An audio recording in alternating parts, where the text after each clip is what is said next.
Nagsisimula ang kwento sa isang lalaking nagngangalang Clay, na dating miyembro ng isang espesyal na puwersa sa isang lihim na organisasyon na kilala bilang mga beekeepers.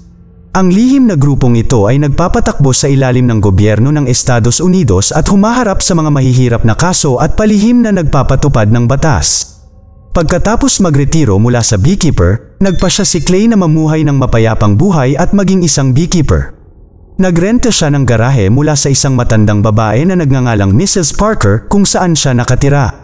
Si Mrs. Parker ay isang retiradong guro sa paaralan na nakatira mag-isa at ngayon ay kasangkot sa isang organisasyong pangkawanggawa na tumutulong sa mga kababaihan at mga bata na may kapansanan na kulang sa pananalapi. Masaya siyang nangungupahan sa kanya si Clay dahil magalang siya, mabait at lagi itong tumutulong sa kanya. Si Clay naman ay nagpapasalamat kay Mrs. Parker sa pagrenta sa kanya ng garahe. Pagkatapos ng kanyang trabaho, inimbitahan ni Mrs. Parker si Clay na maghapunan kasama niya. Habang nagtatrabaho siya sa kanyang laptop, bigla siyang nakatanggap ng isang abiso ng virus na nagbabala sa kanya na ang kanyang hard drive ay may virus. Pinapayuhan siya ng notification na makipag-ugnayan sa ibinigay na numero ng telepono upang maiwasan ang permanenteng pinsala o pagkawala ng mahahalagang data. Nang walang pag-aaksaya ng oras, tinawagan ni Mrs. Parker ang ibinigay na numero ng telepono. Sa kasamaang palad, ang numero ay nag-uugnay sa kanya sa punong tanggapan ng isang kriminal na gang na kilala sa pagpapatakbo ng call center ng mga scammer sa ilalim ng pagkukunwari ng isang kumpanya ng antivirus. Habang tumatawag si Mrs. Parker, matagumpay na napasok ng isang pangkat ng mga hacker ang kanyang computer na nakakuha ng remote control. Madali nilang na-trace ang ilan sa kanyang mga transaksyong pinansyal na isinasagawa sa computer. Samantala, si Mrs. Parker, na kulang sa kaalaman tungkol sa pag-alis ng computer virus, ay humingi ng patnubay mula sa manager na si Garnet. Naguguluhan siya sa mga hindi pangkaraniwang bagay na nangyayari sa kanyang computer. Ngunit tiniyak sa kanya ni Garnet na ang kanyang nasasaksihan ay bahagi ng proseso ng pag-alis ng virus ng kanilang kumpanya. Bilang paghingi ng tawad sa anumang abala, hiniling ni Garnet kay Mrs. Parker ang impormasyon ng kanyang bank account na nangangako ng kabayaran mula sa kanilang kumpanya. Walang pag-aalinlangan, ibinahagi ni Mrs. Parker ang mga detalye ng kanyang bank account kay Garnet at nagulat na makatanggap ng $50,000 bilang kabayaran. Gayunpaman, sa kalaunan ay ipinaalam sa kanya ni Garnet na pinahihintulutan lamang siyang magpadala ng $500 at humiling kay Mrs. Parker na ibalik ang labis na pera kung hindi ay matatanggal siya sa trabaho. Dahil sa awa, in-access ni Mrs. Parker ang kanyang bank account sa computer upang ibalik ang pera kay Garnet. Habang ipinapasok niya ang kanyang password para kumpletuhin ang transaksyon, lahat ng pera niya ay agad na naglaho.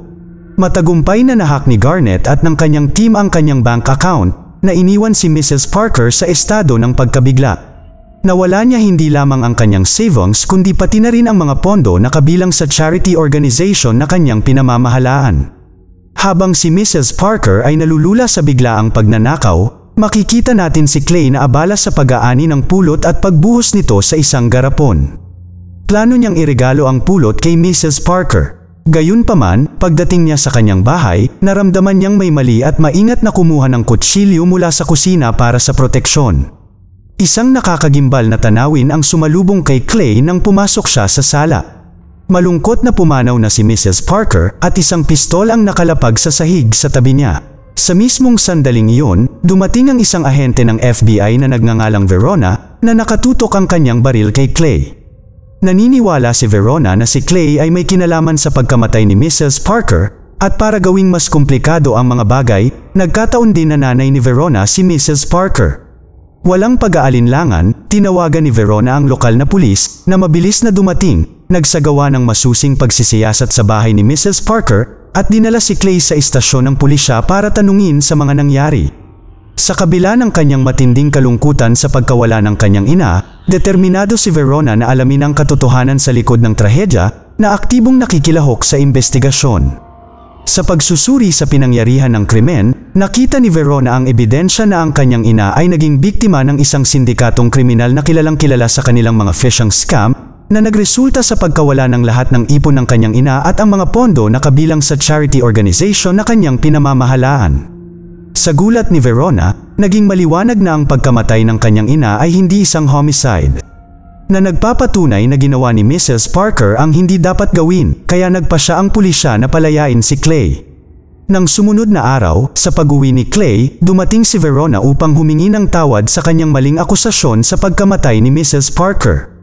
Ibinahagi niya sa kanya ang mga detalye ng pagpanaw ng kanyang ina at isiniwalat ang pagkakaroon ng isang kriminal na sindikato na nagpapanggap bilang isang antivirus company na nanlinlang sa kanyang ina at ninakaw ang kanyang mga pondo sa bank account. Ibinunyag ni Verona na ang mailap na organisasyong kriminal na ito ay naging mahirap mahuli para sa FBI sa loob ng maraming taon, at hanggang ngayon, hindi pa rin sila nahuhuli. Nang malaman ito, agad na nakipag-ugnayan si Clay sa mga beekeepers at inatasan silang subaybayan ang kriminal na sindikato. Desidido siyang humingi ng hustisya para sa malagim na pagpanaw ni Mrs. Parker. Gamit ang lahat ng mapagkukunan at impormasyong magagamit nila, ang mga beekeepers ay mabilis na nakakuha ng impormasyon tungkol sa UDG, ang mapanlinlang na kumpanya ng antivirus na pinamamahalaan ni Garnett, at ipinasa ito kay Clay. Di nagtagal pagkatapos noon, pumunta si Clay sa punong tanggapan ng UDG na may dalang 2 galon na puno ng gasolina. Pinatumba niya ang mga tauhan ng seguridad ng walang kahirap-hirap, at pagdating niya sa control room, hinarap niya ang mga empleyado. Sinadyang inatake ni Clay ang isa sa kanila at hiniling na ipangako nilang hinding-hindi na nila pagsasamantalahan ang mga mahihinang individual, tulad ni Mrs. Parker, para kunin ang kanilang pinaghirapan. Pagkatapos ay inutusan niya silang lisanin ang silid at ipinagpatuloy ang pagbuhos ng gasolina sa lahat ng kagamitan sa computer. Nang dumating si Garnett at ang kanyang mga tauhan para kamprontahin si Clay, madali niyang pinabagsak ang mga ito. Naglagay si Clay ng isang bomba na sasabog kapag makatanggap ito ng isang tawag sa telepono at binalaan si Garnett na tumakas kung pinahahalagahan niya ang kanyang buhay. Makalipas ang ilang sandali, may pumasok na tawag sa telepono na nagdulot ng napakalaking pagsabog na sumira sa malaking bahagi ng gusali.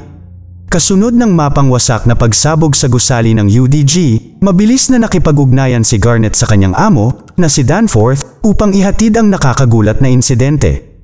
Ipinaliwanag niya na isang lalaking nagpakilalang beekeeper ang nakalusot sa kanilang kumpanya, pinatumba ang kanilang mga security personnel, at nilipol ang kanilang punong tanggapan. Bilang tugon, inutusan ni Danforth si Garnett na kumuha ng ilang mga tulisan at inutusan silang pabagsakin si Clay. Samantala, si Verona, na nakatanggap ng balita ng malakas na pagsabog sa punong tanggapan ng UDG, ay nakadama ng kasiyahan. Kinabukasan, nagawang subaybayan ni Garnett at ng kanyang mga inupahang tauhan ang kinaroroonan ni Clay habang abala siya sa kanyang bee farm. Nang umalis si Clay sa kanyang sakahan, sinira ni Garnett at ng kanyang mga tauhan ang mga bahay pukyutan at maingat na sinundan siya. Lumilitaw na alam na ni Clay ang kanilang pagtugis at naghahanda para salubungin sila. Pagdating sa kanyang tirahan, si Clay ay inatake ni Garnett at ng kanyang mga tauhan. Gayunpaman, mahusay na ipinagtanggol ni Clay ang kanyang sarili na naglunsad ng isang counterattack na nagresulta sa pagkamatay ng mga tauhan ni Garnett. Binigyan ni Clay si Garnett ng huling pagkakataon para mabuhay, ngunit pinutol ang kanyang mga daliri bilang aral. Sinamantala ang pagkakataon at tumakas si Garnett sa lugar. Kasabay nito, si Verona, na nagtatanong sa isang empleyado ng UDG, ay nakatanggap ng balita na nasusunog ang tirahan ng kanyang ina. Naalarma, nagmadali siyang pumunta sa bahay ni Mrs. Parker at natuklasan na ang garahe ni Clay ay nasunog at naging abo. Laking gulat niya nang makita niya ang isang identification card mula sa kumpanya ng UDG sa mga gamit ng isa sa mga bangkay na narecover mula sa pinangyarihan ng sunog. Ang pagtuklas na ito ay nagbunsod kay Verona na maghinala na si Clay ay direktang kasangkot sa lahat ng mga insidente na may kaugnayan sa kumpanya ng UDG. Sa mga kaganapang ito, si Garnett, na nakatakas sa mga kamay ni Clay, ay tinawagan si Danforth upang iulat ang kabiguan ng plano ng pagpatay at pagkawala ng kanyang mga daliri. Nag-alab ang galit ni Danforth at sinimulan niyang tanungin ang tunay na pagkatao ni Clay. Habang nag-uusap sila, biglang sumulpot si Clay at inatake si Garnett, habang nakikipag-usap pa rin siya kay Danforth. Pagkatapos ay tinalian ni Clay ang katawan ni Garnett ng belt, na inilagay ito sa bumper sa harap ng kanyang sasakyan, na pinaandar niya. Mabilis na hinila ng sasakyan ang katawan ni Garnett sa tubig. Ang buong insidente ay narinig ni Danforth na nanatili pa rin sa linya ng telepono. Napagtanto ito, kinuha ni Clay ang cellphone ni Garnett at malamig na ipinaalam kay Danforth ang kanyang nalalapit na pagdating upang tapusin ang kanyang sinimulan. Samantala, si Verona at ang kanyang partner, na si Matt, ay gumawa ng sama-samang pagsisikap na maghanap ng impormasyon tungkol kay Clay sa mga database ng gobyerno ng Estados Unidos ngunit nakatagpo lamang ng mga dead end. Napagpasyahan ni Verona na si Clay ay maaaring isang taong sumailalim sa espesyal na pagsasanay sa loob ng isang lihim na organisasyon ng gobyerno, isang paghahayag na kahit ang FBI ay hindi alam. Di nagtagal, nakatanggap si Verona ng impormasyon tungkol kay Garnett, isang mataas na miyembro ng UDG, na natagpo ang nalunod at nakatali sa track ni Clay. Samantala, nagpasya si Danforth na makipagkita kay Wallace, isang dating pinuno ng CIA, na ngayon ay nangangasiwa sa kanyang seguridad, ayon sa kahilingan ng kanyang ina, na si Jessica, ang bagong inaugurasyon na Pangulo ng Estados Unidos. Gusto ni Jessica na tiyakin ni Wallace ang kaligtasan ng kanyang anak. Nang marinig ang tungkol sa pagkakasangkot ni Danforth sa isang sitwasyon sa isang taong nag-aangkin bilang beekeeper, agad na kumilos si Wallace.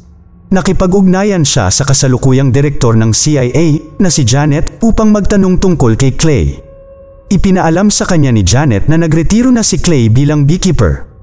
Walang pag-aalinlangan, inutusan ni Wallace si Janet na patumbahin si Clay. Samantala, nasa isang gasolinahan si Clay na nagpapagasolina nang bigla siyang tinambangan ni Anna, ngunit nagawa ni Clay na makaiwas sa pag-atake at madaig si Anna. Pagkatapos ay pinutol niya ang kanyang mga daliri at sinunog, na naging sanhi ng pagsabog ng gasolinahan.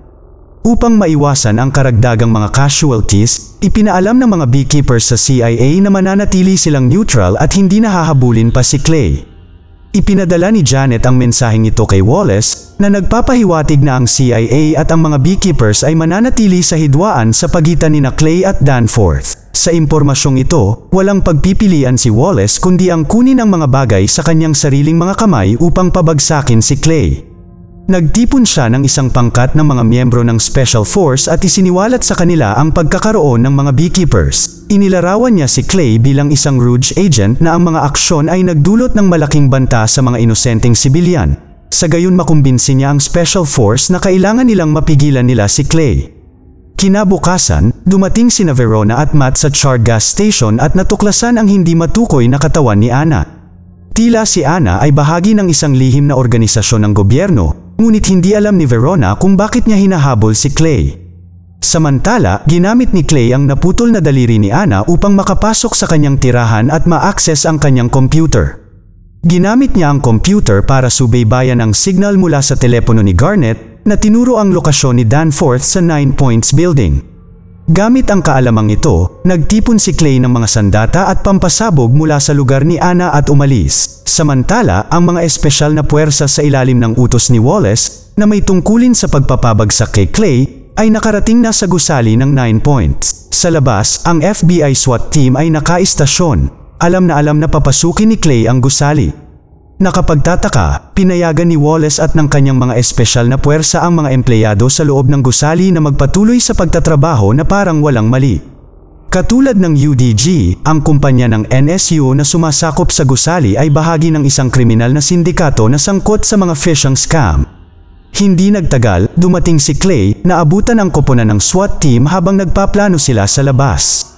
Nang walang pag-aaksaya ng oras, naglunsad si Clay ng isang pag-atake sa koponan ng SWAT na pinagtagumpayan sila ng walang kahirap-hirap. Matapos ang pakikitungo sa koponan ng SWAT, pinasok ni Clay ang gusali at matalinong nakihalo sa mga empleyado ng NSU.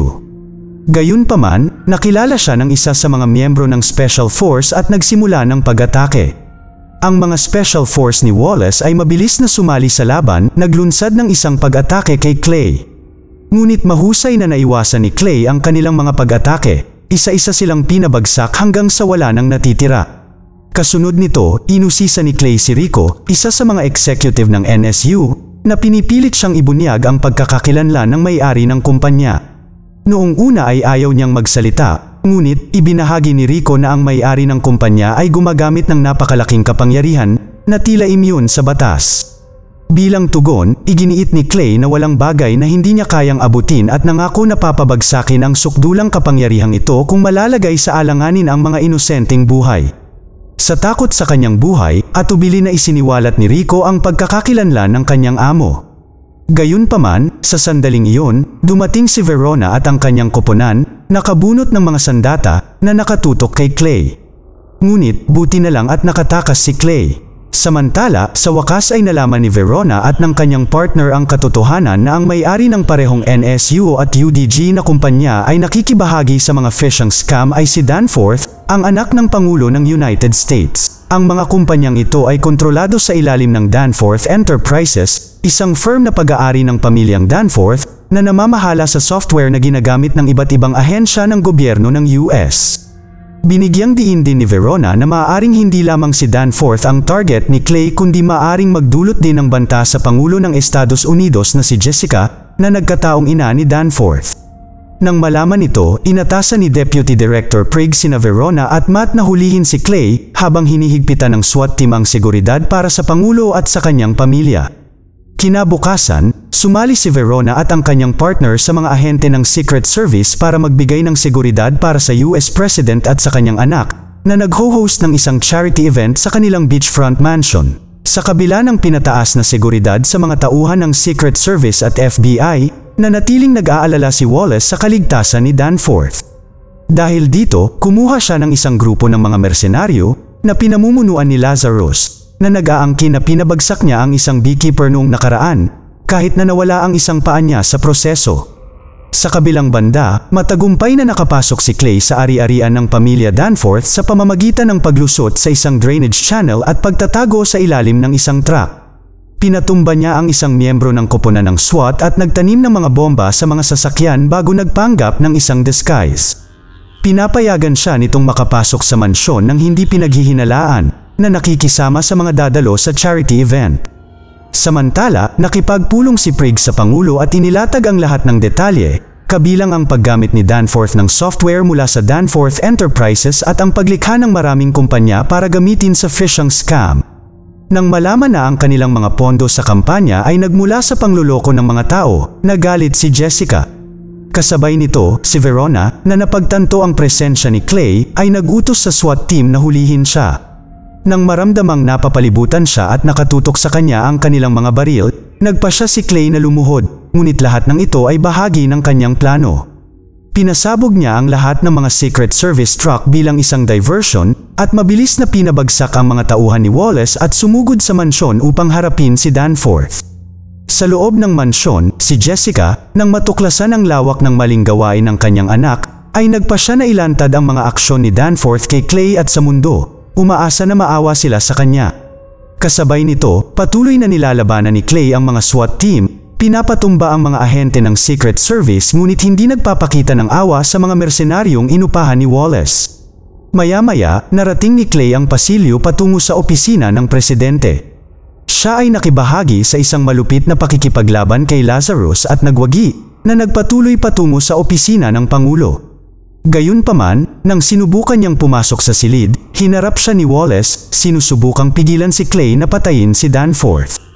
Hindi pinansin ang mga pakiusap ni Wallace, sa halip ay binali ni Clay ang kanyang mga daliri. Sa opisina ng Pangulo, si Danforth na naging desperado habang ang kanyang ina ay naghahanda na ibunyag ang kanyang mga krimen, ay gumawa ng marahas na aksyon, kumuha ng isang baril at binaril si Prigg, na lubhang nasugatan sa proseso. Sa gitna ng lahat ng ito, nagtanim si Clay ng pampasabog sa pinto, naghahanda na pasukin ito.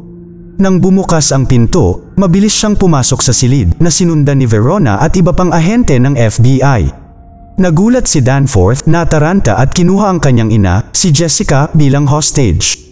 Tinangka ni Verona na kumbinsihin si Clay na huwag saktan si Jessica o ang kanyang anak, habang si Danforth, na kinakabahan at nanginginig ang mga kamay, ay isinasaalang-alang na saktan ang kanyang ina upang makatakas sa hustisya. Sa maigting na sandaling ito, hinarap ni Clay si Verona at tinanong siya kung nagtatrabaho ba siya para ipatupad ang batas o para humingi ng hustisya para sa kanyang ina. Nasaksihan ang intensyon ni Danforth na saktan ang kanyang ina at nakapili na ng desisyon si Clay. Mabilis na binaril at napatay niya si Danforth bago mabilis na tumakas sa bintana. Si Verona na may pagkakataon na barilin si Clay ngunit piniling palayain siya, na inuuna ang hustisya para sa kanyang ina at iba pang mga biktima kaysa sa mahigpit na pagsunod sa batas. Nagtapos ang pelikula sa pagtakas ni Clay sa mansyon, suot ang scuba gear na itinago niya sa beach at lumangoy upang tumakas. Ang moral na lesson na matututunan mula sa pelikula ay hindi dapat basta-basta mang-istorbo sa mga bahay pukyutan ng isang beekeeper. Baka maranasan mo ang mga kahihinatnan ng pagputol ng iyong mga daliri at pagkasunog mula sa bagsik ng mga beekeeper. Mag-subscribe para sa higit pang mga video na tulad nito, i-on ang notification, at mag-iwan ng like para matulungan ang aming channel. Salamat sa panunood.